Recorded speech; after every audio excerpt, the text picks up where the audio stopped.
আসসালামু আলাইকুম প্রিয় দর্শক, আজ সকাল থেকে আমি বাংলাদেশের আমলাতন্ত্র নিয়ে একটু চিন্তা ভাবনা করছিলাম যে আজকে রাতে আমি যে কন্টেন্টটা করি সেখানে আমলাতন্ত্র নিয়ে কিছু কথা বলবো, কিন্তু শেষ মুহূর্তে আমি সিদ্ধান্তটা পরিবর্তন করেছি।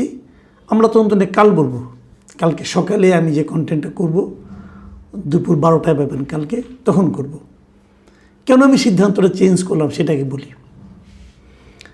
আমি এখানে বসার আগে, রেকর্ডিংয়ে বসার আগ মুহূর্তে আমি একটু পত্রিকাগুলো দেখছিলাম এবং বিশ্বাস করেন একটা পত্রিকার একটা নিউজ পড়ে, মিডিয়ার একটা নিউজ পড়ে অনলাইনে আমি আসলে স্থির থাকতে পারিনি। আমার কাছে মনে হয়েছে এই বিষয়টা আপনারাও দেখেছেন, তবে এই বিষয়টা নিয়ে আপনাদের সঙ্গে আমি একটু আমার মতটাকে শেয়ার করতে চাই। আমি একটু বুঝতে চাই যে রাষ্ট্র আসলে কার জন্য। আমি বুঝতে চাই রাষ্ট্রের যে ইনস্ট্রুমেন্টগুলো আছে, বিচার বিভাগ, প্রশাসন, আইন শৃঙ্খলা বাহিনী, এরা আসলে কার জন্য কাজ করে। এদের একমাত্র বৈশিষ্ট্য কি অমানবিক হওয়া?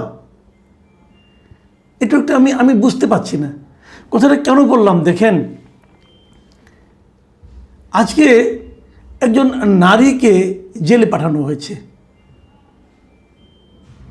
এবং তার কি অপরাধ, তার কি বিচার হবে না হবে সেগুলো হতেই পারে। তার সঙ্গে সবচেয়ে যেটা বড় পয়েন্ট সেটা হলো গিয়ে তার 1.5 মাস আগে আপনার এখন তার একটা বাচ্চা সন্তান হয়েছে, তার একটা কন্যা সন্তান যার বয়স মাত্র 1.5 মাস। এই 1.5 মাসের বাচ্চাকে নিয়ে তাকে কারাগারে যেতে হলো, সিজার হয়েছে তার। আপনাদের এখন আজকাল কিন্তু সবার বাড়িতেই আমাদের মা, আমাদের বোন, আমাদের কন্যা সিজারের মাধ্যমে অপারেশন ম্যাক্সিমামটা সময় হয়। এই মুগদা হাসপাতালে উনি সিজারের মাধ্যমে অপারেশন হয়েছে, মুগদা হাসপাতালে হয়েছে। তার বড় কোনো ক্লিনিকে হয় না, উনি যে বিশাল ধনাঢ্য ব্যক্তি তাও নয়, সরকারি একটা হাসপাতালে। এবং তার বাচ্চাটা বুকের দুধ খায়, তাকে নিয়ে উনি জেলে গেলেন, কারাগারে গেলেন। ওনার সেলাই এখনও শুকায়নি, পেটের সেলাই, উনি ভালোভাবে বসতে পারেন না। ওনার অপরাধটা কি? ওনার অপরাধ তো এখনও প্রমাণ হয়নি, ওনার বিরুদ্ধে অভিযোগটা কি একটু শুনেন। আমরা যে জুলাই আন্দোলন হয়েছিল 2024 সালে, আজকে থেকে প্রায় 2 বছর আগের কথা, সেই জুলাই আন্দোলনে ঢাকা বিশ্ববিদ্যালয়ের একজন শিক্ষার্থী তাহমিদ মুবিন রাতুলকে একটা হত্যার প্রচেষ্টা করা হয়েছিল এবং হত্যা প্রচেষ্টার পর সে হাসপাতালে ভর্তি হয়েছিল। এই হত্যা প্রচেষ্টার মামলায় এই যুব মহিলা লীগের কর্মী ছিলেন এই শিল্পী বেগম, এই যে 1.5 মাস বয়সী কন্যা সন্তানের মা শিল্পী বেগম। উনি একজন যুব মহিলা লীগের কর্মী, কোনো পদধারীও কিন্তু না, উনি কোনো পদেও থাকেন না। এই কর্মীকে সেই মামলায় গ্রেপ্তার করা হয়েছে গত সোমবার, আজকে মঙ্গলবার, গতকালকে ওনাকে গ্রেপ্তার করা হয়েছে। দেখেন 2024 সালের জুলাই মাসের ঘটনা, এবং ওখানে ওনার বিরুদ্ধে অভিযোগটা কি? এই রাতুলকে যে গুলিবদ্ধ করা হয়েছে, তাকে ঢাকা মেডিকেলে ভর্তি করা হয়েছে, সেখানে নাকি ছাত্রলীগের অনেক কর্মীরা তাকে আক্রমণ করছে, এগুলো একটা ঘটনা। তার কয়েকদিন পরে জুলাই মাসের 16 তারিখের ঘটনা, ওটা যেখানে নাকি রাতুল আহত হয়েছিল, গুলিবিদ্ধ হয়েছিল। তার 1 সপ্তাহ পরে 23শে জুলাই রাতুলের যে বাড়ি আছে তেজগাঁওয়ের বাড়ি, সেখানে যে প্রায় 100 শতাধিক ছাত্রলীগের নেতাকর্মীরা যে রাতুলদের বাড়ি নাকি আসবাবপত্র ভাঙচুর করছে, ইলেকট্রনিক জিনিস ভাঙচুর করছে, কিছু জিনিসপত্র নিয়ে চুরি করে নিয়ে গেছে, এতে নাকি তাদের 5 লাখ টাকার ক্ষতি হয়েছে, এরকম কিছুটা হয়েছে। এবং ওখানে রাতুলের বাবাকেও নাকি প্রহার করা হয়েছে। ঘটনা খারাপ, কোনো সন্দেহ নাই, কারা করছে পুলিশ তাদের ধরবে। কিন্তু এই ঘটনা নিয়ে জুলাই হয়েছে, তারপরে জানুয়ারি মাসে, জুলাইয়ের পরে জানুয়ারি মাসে 5 মাস 6 মাস পরে 25শে জানুয়ারি 2025 সালের 25শে জানুয়ারি এই ঘটনাকে কেন্দ্র করে একটা মামলা করা হয়েছে। সেই মামলার আসাদুজ্জামান খান তৎকালীন স্বরাষ্ট্রমন্ত্রী সে সহ 103 জনকে আসামি করা হয়েছে এবং তার মধ্যে 120/30 জনকে অচেনা, তাদেরকে চেনে না, অচেনা তারা, এরকম সহ তাদেরকে আসামি করা হয়েছে। সেই আসামিদের মধ্যে একজন হলো এই শিল্পী বেগম। তাকে এতদিন পরে সেই 2025 জানুয়ারিতে মামলা হয়েছে, জানুয়ারির পর পুরো বছর গেছে, 2026 এপ্রিলে এসে শিল্পী বেগমকে তেজকুনিপাড়া রেলওয়ে কলোনি থেকে পুলিশ গ্রেপ্তার করেছে গতকালকে। ভাবুন একবার, তাহলে ঘটনাটা কি শিল্পী বেগম নাকি ওই যে 120-30 জন লোক যে রাতুলদের বাসায় যে ভাঙচুর করেছিল, 5 লাখ টাকার ক্ষয়ক্ষতি করেছিল, সেই ঘটনায় নাকি শিল্পী বেগম নাকি তাদেরকে নির্দেশ দিয়েছে যে তোমরা এগুলি ভাঙো। শিল্পী বেগমকে যুব মহিলা লীগের 26 নম্বর ওয়ার্ডের একজন কর্মী, মানে খাতা কলমে তার নাম নাই, সে নাকি কর্মী একজন।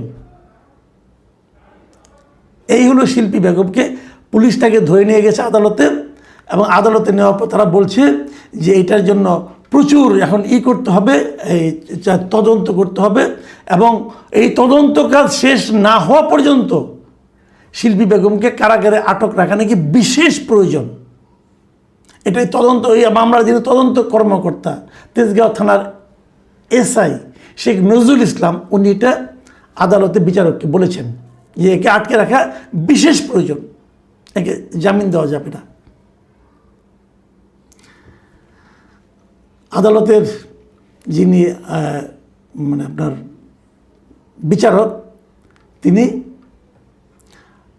তার জামিন আবেদন নাকচ করে জেলখানা কারাগারে পাঠিয়ে দিয়েছে। এই হলো পুরো ঘটনা। যাওয়ার সময় শিল্পী বেগম কান্নাকাটি করেছেন, বলেছেন এই বাচ্চা আমি কীভাবে পালবো, বাচ্চাকে তোমরা রেখে দাও। তার ভাই, তার মানে ননদ, তার স্বামী, তার শাশুড়ি, ভাসুর, এরা সবাই আদালতে ছিল, তারাও চেয়েছিল বাচ্চাটাকে রেখে দিতে, কারণ এই 1.5 মাসের বাচ্চা সে কী করে পালবে। তার নিজেরও নাকি হাতে ভাঙা, তার 2টা ছেলে আছে আরও, ওই ছেলের মধ্যে একজন নাকি হাতে ব্যান্ডেজ করে হাত ভেঙে গেছে, হাড় বেড়ে গেছিলো, ওটার অপারেশন করছে। একটা ফ্যামিলি, যে ফ্যামিলি একজন লোককে যদি আপনি আদালতে নিয়ে যান অথবা কারাগারে নিয়ে যান, সেই ফ্যামিলির উপর ফ্যামিলি মোটামুটি তছনছ হয়ে যায়। আর যদি সেই ফ্যামিলির গৃহকর্ত্রীকে নেওয়া হয় তাহলে এই ফ্যামিলির কী অবস্থা হয়। আবার যদি সেই গৃহকর্ত্রীর একটা 1.5 মাসের বাচ্চা থাকে, দেখুন 1.5 মাসের বাচ্চা সহ মাকে আপনারা সবাই দেখেছেন, তার শারীরিক কন্ডিশন কি হয় আপনারা জানেন। এই বাচ্চাটাকে যে একা লালন পালন করা সম্ভব, সে তাও পারবে না। ওর আত্মীয় স্বজন নাকি বলেছিল এবং উনি নিজেও বলেছেন এই বাচ্চাকে আমি রাখতে পারবো না, বাচ্চা তো মারা যাবে আমার কাছে, তাকে তো আমি পালতে পারবো না। ওরা আত্মীয় স্বজন নাকি বলেছিল যে বাচ্চাটাকে আমাদের কাছে দেন, পুলিশ নাকি তাও নিতে দেয়নি। আমি একটা জিনিস বুঝি না, আমি যে ঘটনা বললাম আপনারা পত্রপত্রিকা পড়ে দেখেন, ছবিও দেখতে পারেন, আপনারা ছবিটা দেখেন, আমি ছবিটা দেখাচ্ছি, পত্রিকায় যে ছবিটা আসছে, আদালতের সিঁড়ি দিয়ে কাঁদতে কাঁদতে শিল্পী বেগম নামতেছে, তাকে ধরে আছে একজন, 2জন পুলিশে করে দেখা যাচ্ছে, একজন পুলিশ নারী পুলিশ আছে। আমার মনে হয়েছে যে নারী পুলিশে যিনি আছেন উনি নিজেও বুঝতে পেরেছেন যে কী হতে যাচ্ছে এবং উনি তার মুখটা পর্যন্ত ঢেকে রেখেছেন। এই নারী পুলিশ লজ্জায় নাকি দুঃখে বেদনায় আমি জানি না, মানে আমি আমার মানে এই দৃশ্যটা দেখে আমি আমি পাই রাখতে পাইনি। আমি জানি আমাদের বিচার ব্যবস্থা অনেক ভালো, আমাদের বিচার ব্যবস্থার সুনাম পুরো এশিয়ায় কেবল না সারা দুনিয়াতে ছড়িয়ে পড়েছে এবং আমাদের বিচার ব্যবস্থা বিশেষ করে নিম্ন আদালতের যে বিচার ব্যবস্থা, এদের সুনাম তো সারা দুনিয়াকে, আমার মনে হয় সৌরজগৎ ছাড়িয়ে গেছে এখন। যারা এত নিরপেক্ষ বিচার করতে পারে, এত নৈর্ব্যক্তিক বিচার করতে পারে, এত রোবটের মতো বিচার করতে পারে, যেখানে কোনো পক্ষপাত দুষ্টতা নাই, একদম যা আইনে আছে তাই তারা করে, এত ভালো বিচারক আমরা। এদের কাছ থেকে আসলে মানবিকতা আশা করাও তো অন্যায়। মানবিকতা, তারা তো মানবিক নয়, তারা তো আইনের খাতা দেখে, কাগজ দেখে। কিন্তু যতটুকু আমি কয়েকজন আইনজীবীর সঙ্গে আলাপ করেছি ভাই, যে এইটা যে মামলা, এই মামলায় জামিন পাওয়াটা তো একজন নাগরিকের জন্য নাগরিকের অধিকার, একদম অধিকারের পর্যায়ে পড়ে। আর তাছাড়া জামিনের ক্ষেত্রে সবসময় কিন্তু এই যে অপ্রাপ্ত বয়স্ক ধরেন অথবা নারী ধরেন বৃদ্ধ ধরেন, এরা তো একটা বিশেষ সুবিধা পায়। আইনে তাই বলে ভাই। যিনি মাননীয় বিচারক, বিজ্ঞ বিচারক, ওনার নাম আমি বলছি না, নাম বলে উনি বলবেন যে ওনাকে আমি ব্যক্তিগতভাবে আক্রমণ করেছি, আমি নাম বলছি না, কিন্তু আপনাকে আমি প্রশ্ন করি ভাই, আপনি কি কোনো সন্তানের পিতা? আপনার সন্তানের বয়স যখন 1.5 মাস ছিল, আপনার স্ত্রীর শারীরিক অবস্থান তখন কেমন ছিল? 5 লাখ টাকা ক্ষতি হয়েছে, আসাদুজ্জামান কামাল নামে আদেশ করলো। আসাদুজ্জামান কামাল যে মামলা 1 নম্বর আসামি, সেই মামলায় শিল্পী বেগম গিয়ে অর্ডার করে, কামাল সাহেবই অর্ডার করবেন ভাই। মানুষ তো লজিক দিয়ে চলে, তাই না? এই যে মামলার বিবরণটা আপনারা পড়েন, আজকে পত্রিকা আপনারা সবাই পাবে, এটা পড়ে দেখেন, আপনাদের কাছে কেমন লাগে ভাবেন। আমি জানি না সরকার কতটুকু শুনতে পায়, সরকার কতটুকু উপলব্ধি করতে পারে, সরকারের ফিলিংস কি, এটা আমি বলতে পারবো না।